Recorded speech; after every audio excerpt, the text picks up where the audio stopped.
I informed my spouse the good news of my pregnancy one night, overjoyed. However, he reacted with tremendous force. I opt not to have a family. An abortion is what you need. His angry expression was one of screams. In response to my refusal, he grabbed my neck and strangled me. As he rushed away, I fell on the floor, bewildered. I felt a spark flare within of me at that very second. He had no clue what was about to happen when I got my vengeance. Hi, I'm Sarah, and I'd want to tell you my experience. It's a journey that started with despair and ended with empowerment. I was 29 years old, residing in Austin, Texas, and employed at an information technology business when it all began. The future seemed bright. My career was my life's work, and I was driven by ambition. I met my boss, Marcus, at that time.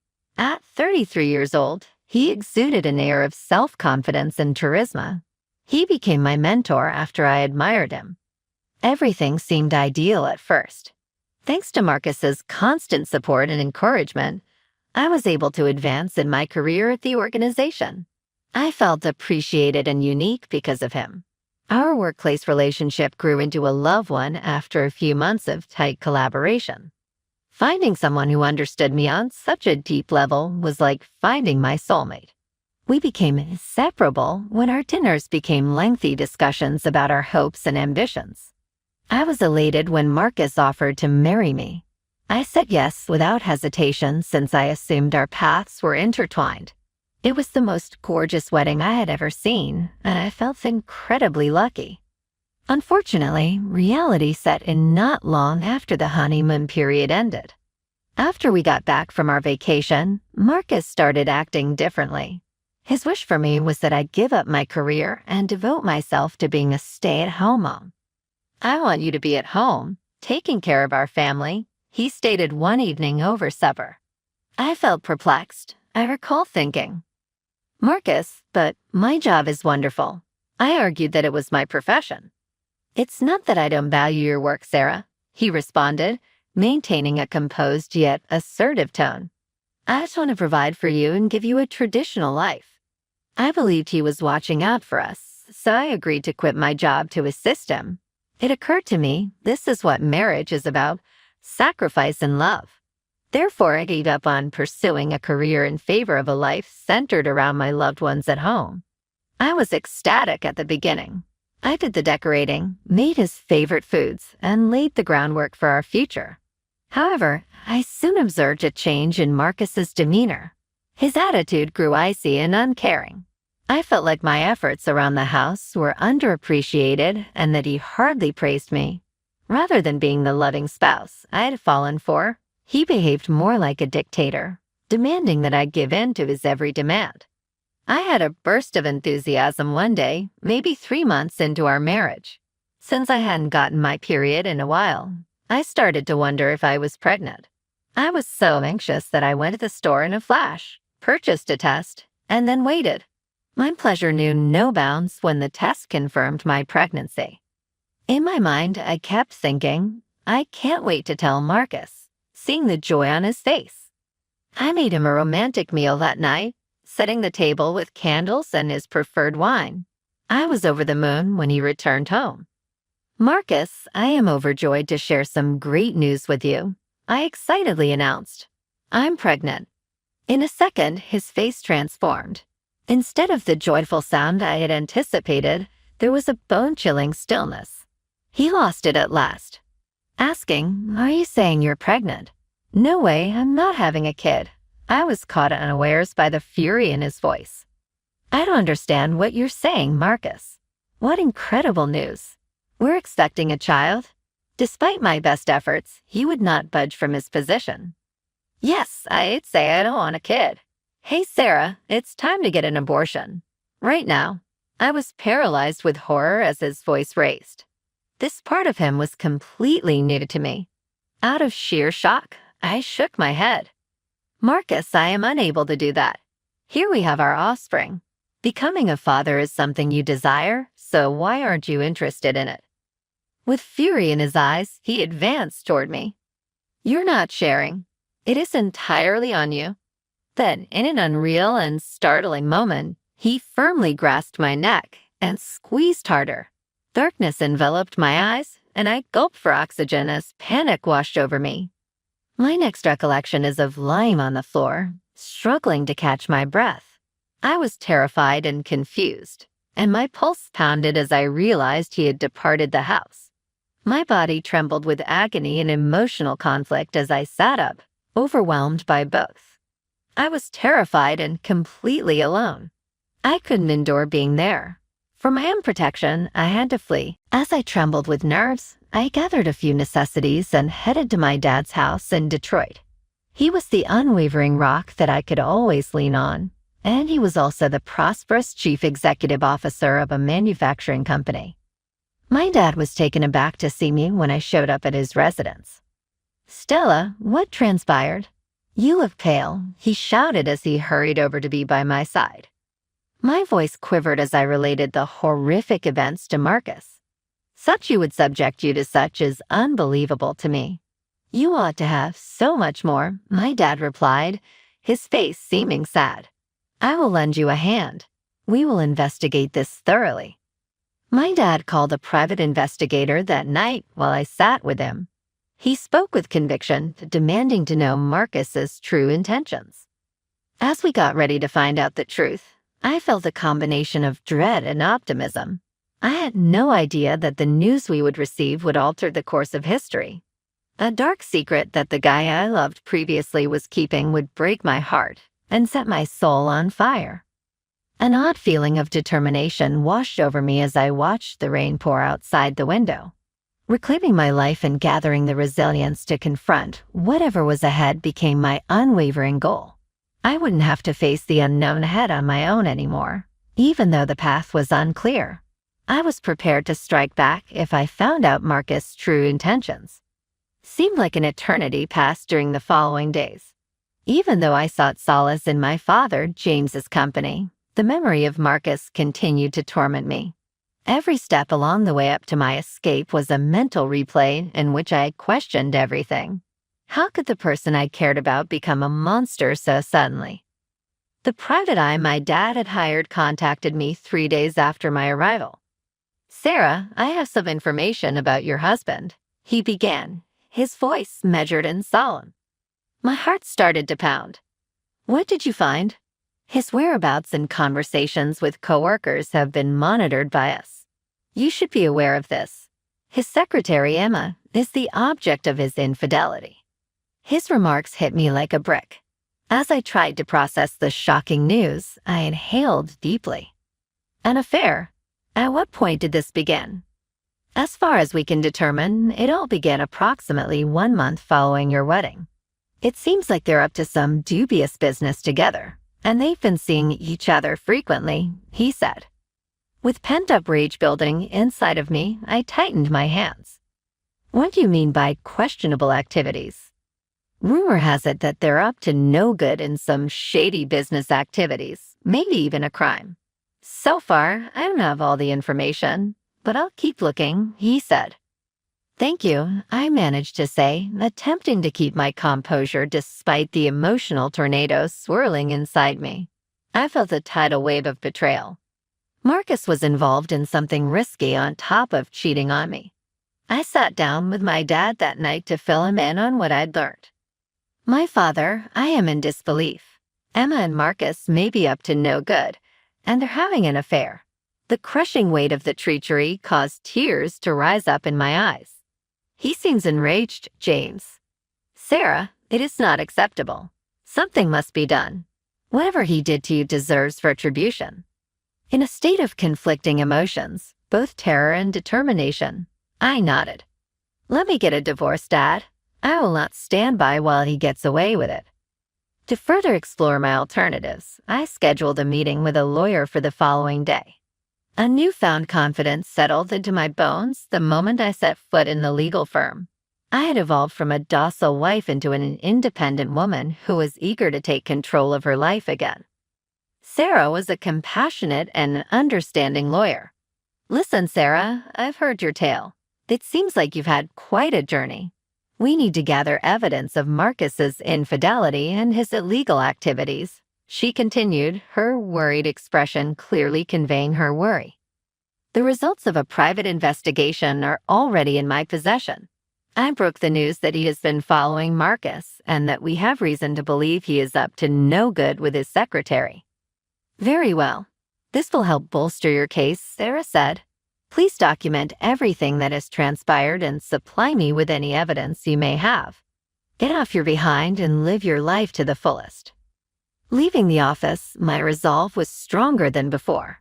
I would not rest until I had gathered proof against Marcus, exposed his falsehoods, and regained control. My dad and I collaborated extensively with Sarah and the detective to construct our case in the weeks that followed. In addition to emails and text conversations, we also retrieved security footage showing Marcus and Emma's hotel meeting. The more proof I found, the more determined I became to face Marcus. Marcus, meanwhile, has been attempting to get in touch with me. There were a lot of calls and texts that I chose to disregard. It was too soon for me to confront him. My gut told me he would attempt to use his manipulative skills on me again. My dad and I sat down one night to plan our next move. Are you prepared to confront him, Sarah? With worry visible on his face, James cautioned that he could respond angrily. My dad, I truly must. He must understand that I will not back down. I've had enough of being scared, I declared with conviction. On the day of the confrontation, I got myself ready with a racing heart. I thought a neighborhood coffee shop would be a good place to meet Marcus because it was neutral and I could relax a little. In an effort to mask the anxiety I was feeling, I dressed with great care. I noticed him sitting at a table, appearing unexpectedly composed, as I entered the cafe. I waited for him to acknowledge me before I collected my thoughts. There it was. Sarah, he shouted upon catching sight of me.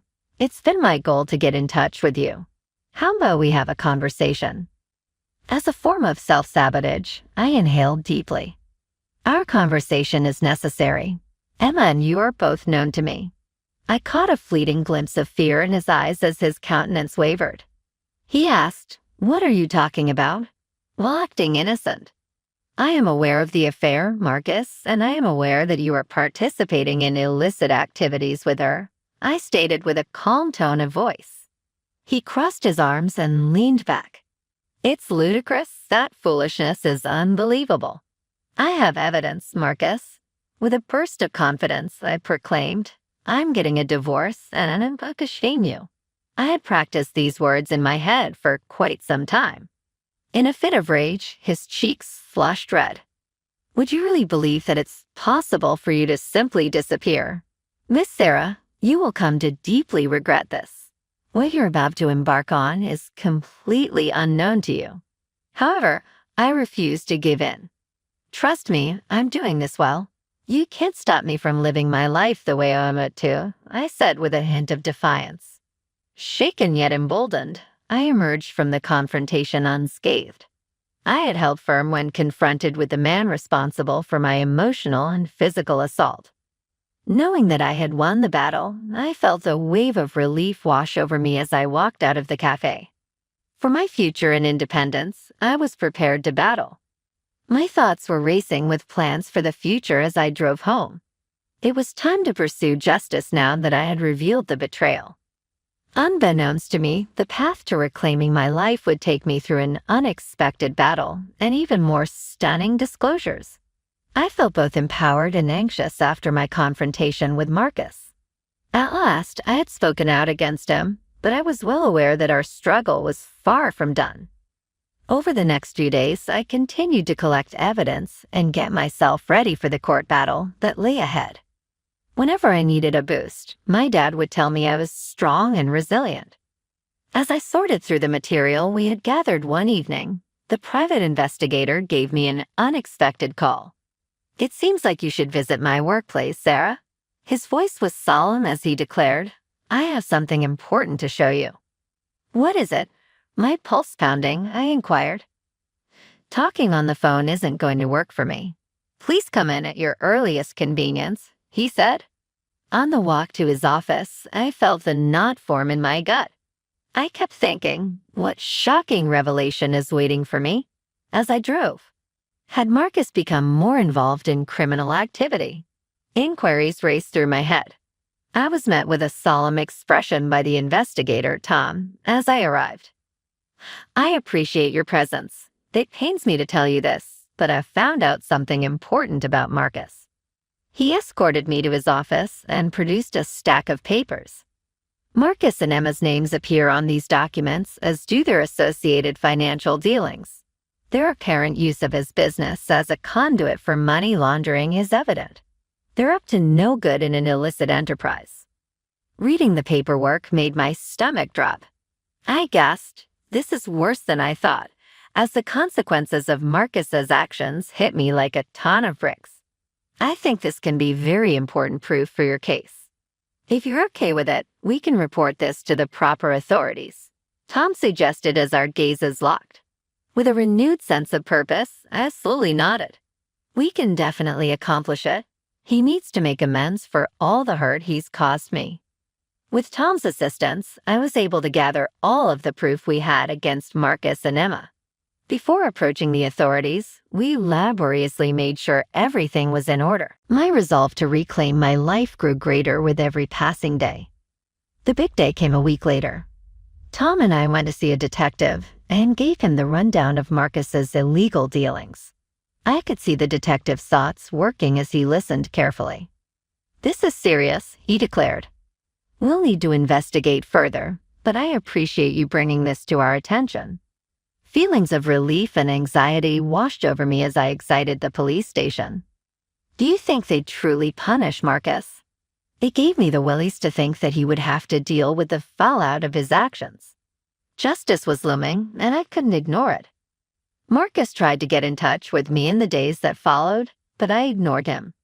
Feelings of wrath and terror raced through my veins every time his message alerted me to his whereabouts. Like before, he was probably attempting to influence me. I was determined not to be fooled this time. The day I had expected and feared finally arrived. With a firm voice, the detective contacted me. Sarah, we have collected sufficient proof to proceed. Marcus and Emma will be taken in for questioning. A racing heart surged through me. What happens next? They might face major charges if our probe turns up severe enough. Be ready, things might get messy, he said. I'm ready, I responded with conviction. To turn around now would be a huge mistake. I felt a rush of relief and excitement as I hung up the phone. At last, I could make out a glimmer of hope. No longer would I let fear keep me from speaking up. I had taken charge of my life and was prepared to fight for justice. I had no idea Marcus would be so stubborn. He was crafty and sly, and I could tell he was plotting something.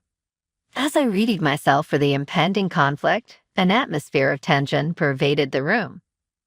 I needed to be prepared for anything he threw at me because the confrontation was about to happen.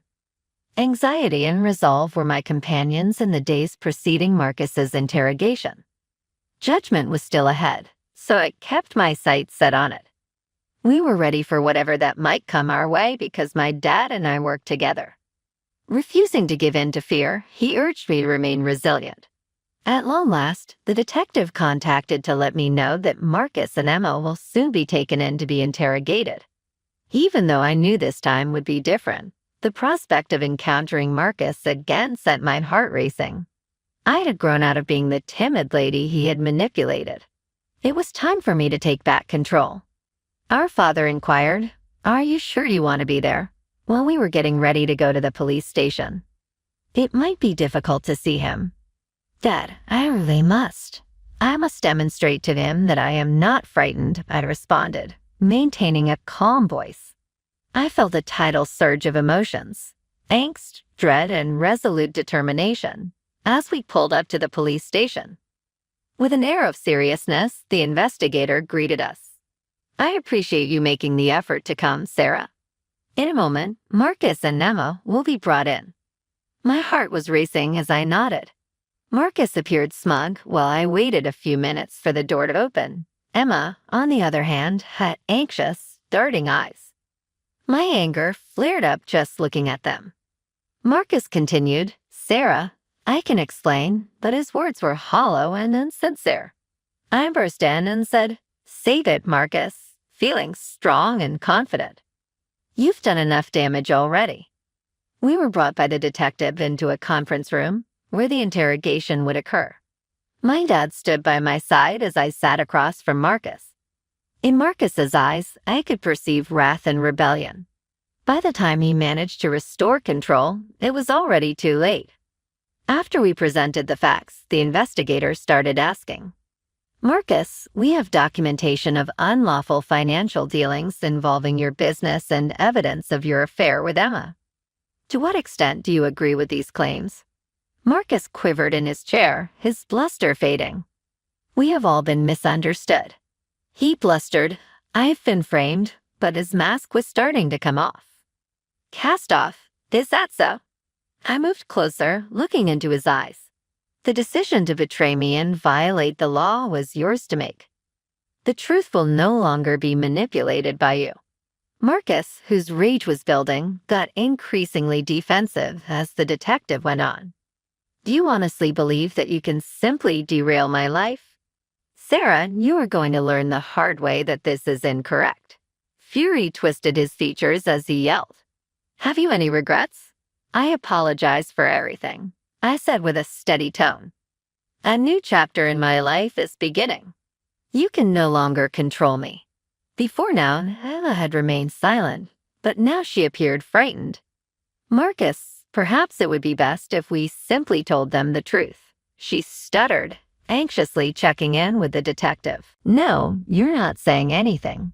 Even though Marcus growled at her, his dread was plainly there in his eyes. He was encircled by walls.